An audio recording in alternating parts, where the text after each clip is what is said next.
Hurricane, a storm with a violent wind, in particular a tropical cyclone in the Caribbean. Uh, what? Examples like Hurricane Katrina, and it causes like billions of dollars in damage. And yeah, tsunami, a long, high sea wave caused by an earthquake, submarine, or landslide. And this is like the tsunami in Japan. It's caused by a huge earthquake and took out tons of people and buildings, property.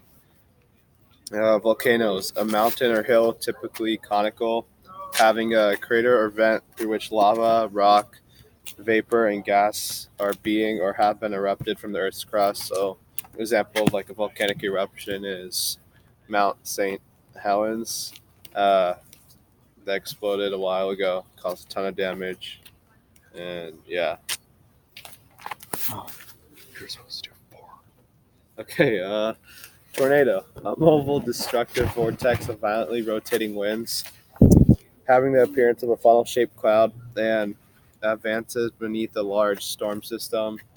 Uh, the Midwest is like Tornado Alley, I think it's called, and tons of tornadoes are there.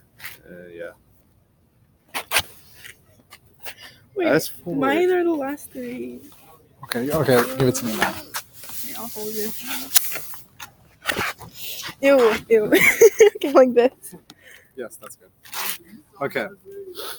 Pangea. Pangea was a supercontinent that ended up shifting, that was formed 200 million years ago, but slowly over time started shifting into the continents that we know today during due to the fact that the plate tectonics were shifting and mantle convections, which meant that the cooler magma was going to the bottom, going to the center of the earth, and the hotter one was moving to the top. The meteor that killed the dinosaurs. 66 million years ago, a meteor hit the earth and eradicated 76% of all living species. And this one was the third extinction level event that our planet has ever faced. The Dust Bowl. The Dust Bowl was a phenomenon that happened during the 1930s where the Midwest was hit by major dust storms, which destroyed all of its agriculture and ecology, and it ruined our economy because all the fruits and vegetables and that farmers relied on for to grow were just completely destroyed.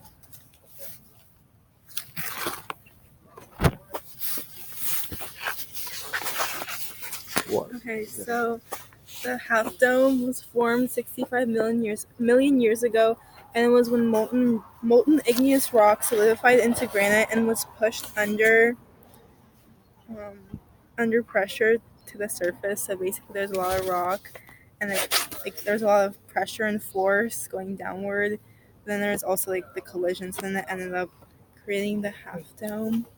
And then for earthquakes, it's when rock suddenly breaks along the surface of a fault and it releases energy that causes seismic waves to like the Andrea fault line in California, especially in San Francisco. There's a lot of tension energy between the tectonic plates. And then a whirlpool is a body of rotating water produced by opposing currents or a current running into an obstacle. So a lot of those happen like the Pacific Ocean when there's a lot of different currents. And yeah, so